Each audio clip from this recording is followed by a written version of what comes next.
He believed his wife's sister had died in a tragic accident until a mysterious letter arrived, claiming she was never dead at all. What he uncovered next shattered everything he thought he knew about his marriage. I wish I was making this up. I honestly do.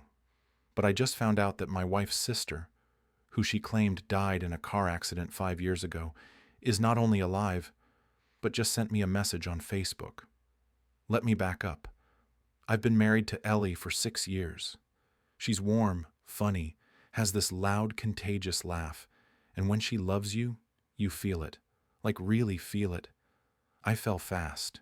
We both did.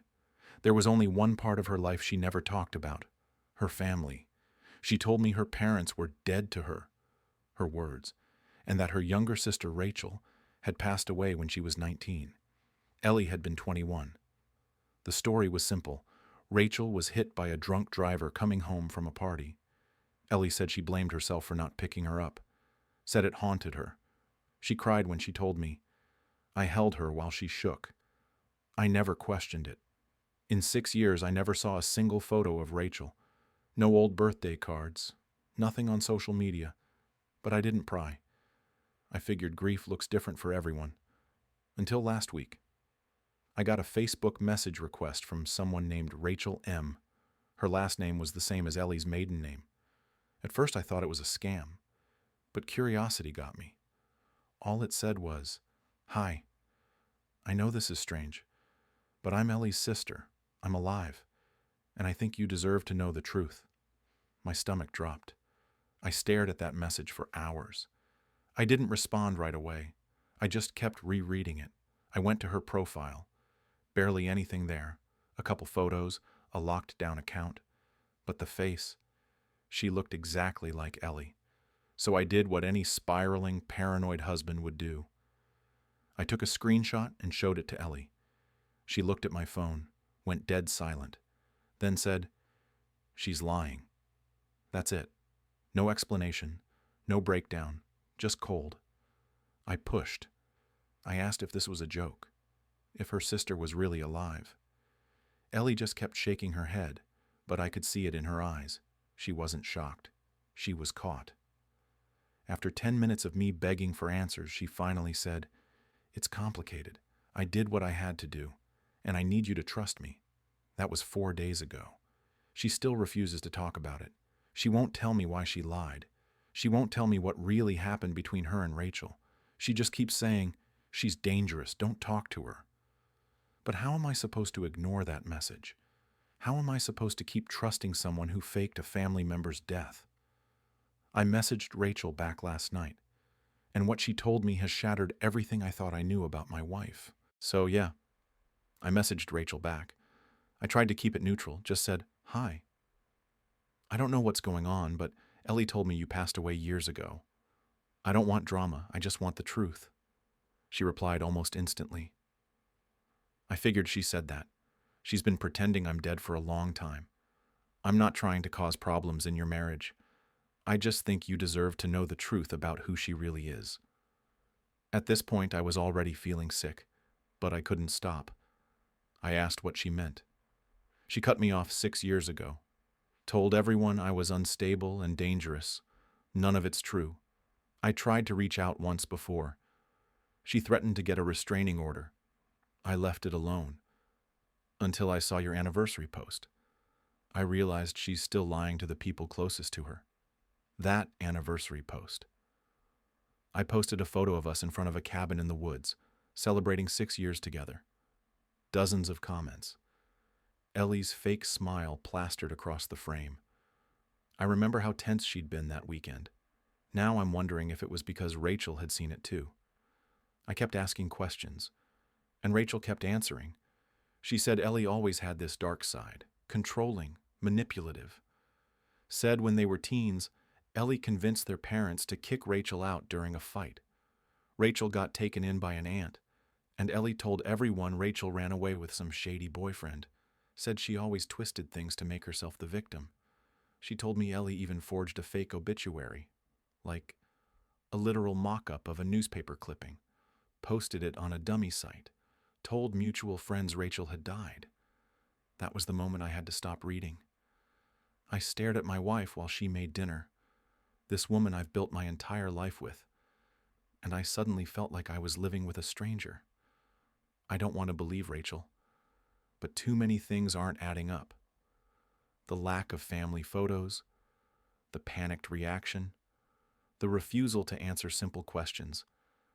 And now I'm remembering things I brushed off before, like how Ellie hated when I mentioned maybe starting a family, or how she made sure we lived states away from anyone who knew her from before.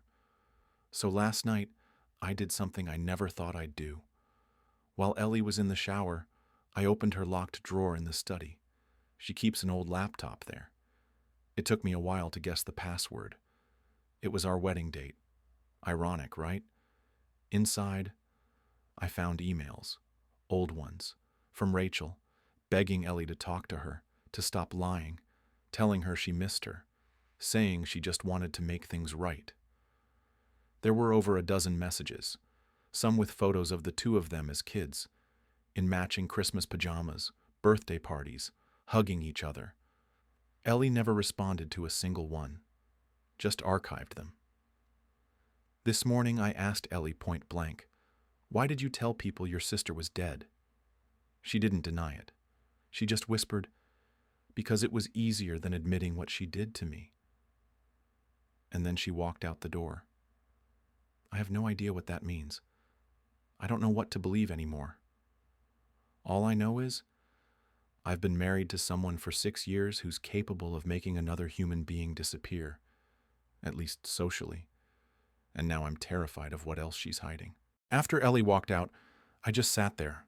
I stared at the front door for a full 5 minutes, waiting for her to come back in and explain herself. Nothing. No follow-up text, no phone call, just silence. So I called Rachel. Yeah, I called her. She picked up on the second ring and said, "I was wondering when you'd actually talk to me."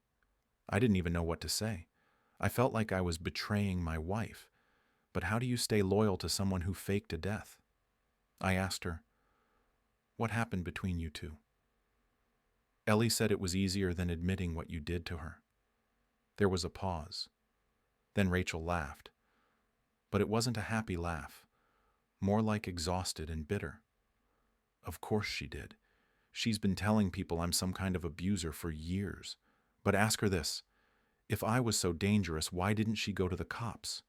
Why didn't our parents disown me? Why didn't she get that restraining order? I asked her what really happened. Rachel took a breath and said something I wasn't ready for. I dated her ex. That's the crime. 6 years ago, Ellie broke up with this guy named Mark. I bumped into him months later. We hit it off, and we got serious. She found out and lost it. Called me a traitor, said I'd ruined her life, that I was dead to her. Mark. That name hit me like a truck. Ellie had mentioned him once, years ago, said he was toxic, narcissistic, and that he cheated. She'd spit his name like poison, but Rachel made it sound like the breakup wasn't that dramatic. Said Mark dumped Ellie after 3 months and they barely talked again. Then he met Rachel, and Ellie decided that was unforgivable. She exiled her own sister over a guy she barely dated. That's when Rachel dropped the final bomb. She told our extended family I died, sent out a mass email with a fake article, said it was a private loss and not to contact her. I didn't even know about it until a cousin reached out years later and said he was sorry for my death. I couldn't breathe. This wasn't just lying. This was orchestration. Ellie built a version of reality where her own sister didn't exist, and she kept that up for years. I thanked Rachel for talking to me and hung up. Later that night, Ellie came home. Calm, quiet, like nothing happened. She walked in and said, "I'm ready to talk now." She sat down on the couch and said one sentence that I will never forget. "I didn't lie to you. I lied to everyone else." She explained that Rachel had always made her feel second best, that she stole friends, attention, even dates, that Mark was just the final straw. She said, "If someone breaks your heart and then your sister starts sleeping with him like it's nothing, that's not family." That's a betrayal. So yeah, I cut her out. Told people she was gone so I wouldn't have to keep explaining myself. She sounded calm, rational, like it made sense, and for a second, I almost believed her. But then I asked, "Why didn't you tell me? I'm your husband." And she said, "Because I didn't want you to take her side." That was the moment I realized she doesn't trust me. She never did. Instead of sharing her pain, she built a lie big enough to bury it. And now I'm left wondering, if she could fake her sister's death, what else has she buried? After that talk, I started noticing things I had ignored before. Little inconsistencies, weird gaps in stories Ellie had told me about her past, people she never introduced me to, places she said she hated but couldn't explain why. And now I couldn't stop asking myself, what else was a lie? I started going through old photos. There were barely any from her childhood, just a few scattered ones of her and her parents. Rachel was in maybe two. One of them was at some school event. The other was at a Christmas dinner, and Ellie had actually cut Rachel out of the print, like literally trimmed the photo. I asked her about it once, back when we were dating.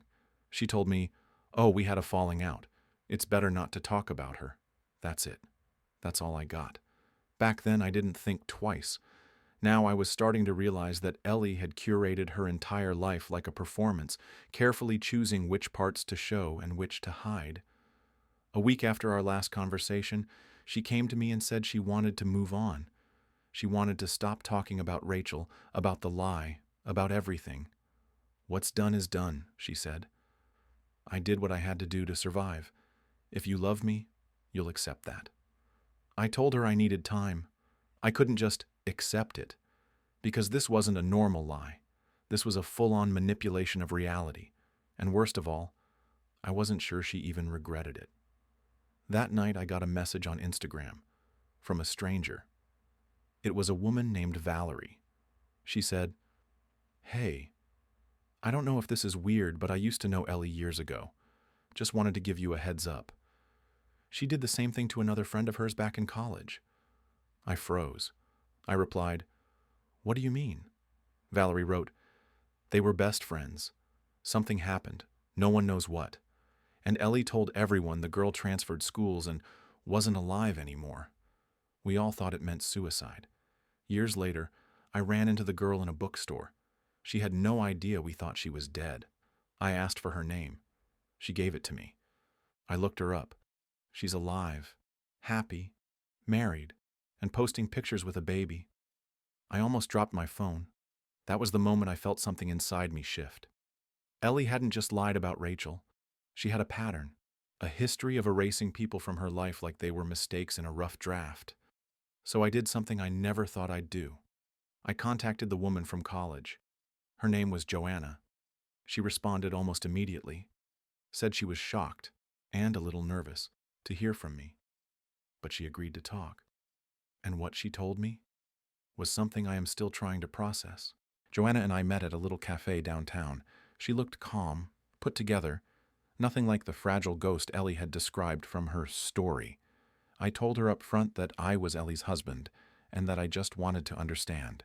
She laughed, not cruelly, but more like someone who's seen too much. "I figured this day might come," she said. "I always wondered how long Ellie could keep pretending she was someone else." Then she told me the real story. Back in college, she and Ellie had been incredibly close, best friends, practically inseparable. But Joanna said Ellie had a darkness to her, a way of rewriting things when they didn't go her way. She would turn people against each other subtly, plant little lies, twist narratives, so that she always looked like the one who was wronged. Then came the incident. Joanna didn't give details at first, just said that Ellie had accused her of something serious, something false. She said Ellie went around campus saying Joanna had broken down mentally, tried to hurt herself, and was no longer with us. No one questioned it. Ellie was believable. She always was. People pitied her, comforted her, and Joanna was erased. "It was like I died," she said quietly. "All my friends stopped talking to me. People wouldn't even look me in the eye." She ended up transferring schools, rebuilding her life from scratch. When I asked her if she knew about Rachel, Joanna's face changed. Her sister? Ellie talked about her all the time. Used to say Rachel was the favorite, that she was perfect. I think she resented her. Did they fight? Once, she said. Badly. Right before Ellie dropped out. She told me Rachel had stolen something from her. Or maybe someone. It was all very vague, but she swore she'd never speak to her again. My heart dropped. It all lined up. The jealousy, the need to control the narrative, even if it meant declaring someone dead. Joanna leaned across the table. You seem like a good guy. Be careful. Ellie's not evil. She's just dangerous when she thinks she's losing control. When I got home, Ellie was waiting. She knew. I could see it in her face. You went behind my back, she said, voice trembling. I didn't deny it. I told her I had spoken to Joanna, that I knew about the other lies. Ellie sat down, hands clenched, and finally said something that felt real. I just wanted a clean slate. Every time someone hurt me, I erased them. It was easier than forgiving or dealing. And then softer. Are you going to leave me? I didn't answer. I couldn't, because honestly, I didn't know. I loved her, but I didn't trust her. And that kind of damage, it doesn't just go away. It's been 2 months now. We're in therapy. I've moved into a separate apartment. We still talk. Sometimes we even laugh. But I'm not sure this is something that can be fixed. Because no matter how much love is left, a relationship built on fiction will never be real. When he left the cafe, I thought that would be the end of it. I gave him the truth, or at least enough of it, the version that made sense, the version that kept me safe. But the thing about Ellie is, she wasn't the only one who lied. I wasn't always the victim either. Ellie and I, we were terrible for each other. Addicted to the drama, the manipulation, the power of knowing we could twist reality with just the right words. People believed her because she cried prettier. People believed me because I stayed quiet longer. What I didn't tell her husband was what really happened between me and Rachel. Yes, Ellie was obsessed with control. But Rachel, she was the only one who ever outplayed her. And she's not dead. At least, not in the way Ellie said. She disappeared, voluntarily, after something happened between the three of us, something dark. I kept Rachel's secret because I thought it was the right thing to do. But now that Ellie's lies are unraveling, I don't know how long I can stay silent. Because if Rachel comes back, or worse, if he finds out what we really did, all hell will break loose. I shouldn't have gotten involved. I should have let the past rot. But part of me still wants revenge. Ellie erased me from her story. Maybe it's time I write myself back in. 3 weeks later, I got a letter. Not a text, not an email. A handwritten letter. There was no return address, just my name. Inside, a single page, no greeting, no signature, just this. She told you I was dead. She always wanted me dead, but I'm not. And I think it's time you hear my side. I read it 3 times before I believed it was real. Rachel was alive. My hands were shaking so hard I dropped the letter. I thought maybe it was a sick joke. Maybe Joanna was behind it. But something in the handwriting, the sharp angles, the way she dotted her eyes with these perfect little circles, it was Rachel. I'd seen her notes in old birthday cards Ellie kept. So I did the only thing I could think of. I wrote back. I didn't know where to send it, but I wrote it anyway. I told her I didn't care about the past.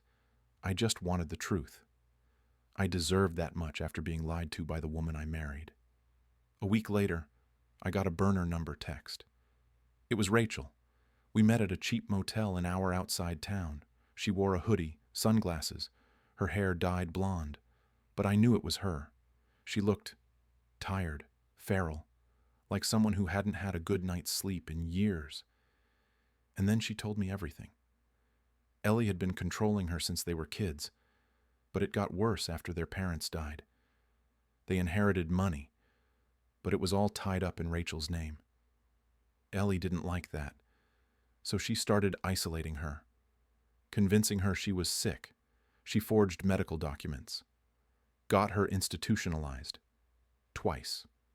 When Rachel tried to expose her, Ellie smeared her as unwell. She told everyone Rachel was suicidal, dangerous. She even faked an overdose once just to make Rachel look like the unstable one. And when Rachel finally tried to run, really run, Ellie found her. That's when Joanna stepped in. Joanna helped Rachel disappear, faked the death. They staged the crash, burned the car, used a Jane Doe body no one ever claimed. The woman in the coffin wasn't Rachel. She never was. And Ellie? Ellie knew. It wasn't grief I saw in her eyes that day at the funeral. It was fury, because she'd lost control of the one person she couldn't break. I wanted to tell you, Rachel whispered, but you married her, and I thought maybe you'd see it for yourself. I sat there stunned. I had spent years living in a lie, mourning a woman who was very much alive, sleeping beside the woman who buried her, metaphorically, for power. I left that motel without saying goodbye. I didn't know what to do with it all. I couldn't go to the police, not without incriminating Rachel and Joanna. I couldn't confront Ellie, not without putting Rachel in danger again. So I did the only thing I could. I packed my things. I left. No note, no fight. Just gone. Because if there's one thing I finally understood, it's that some people don't just lie.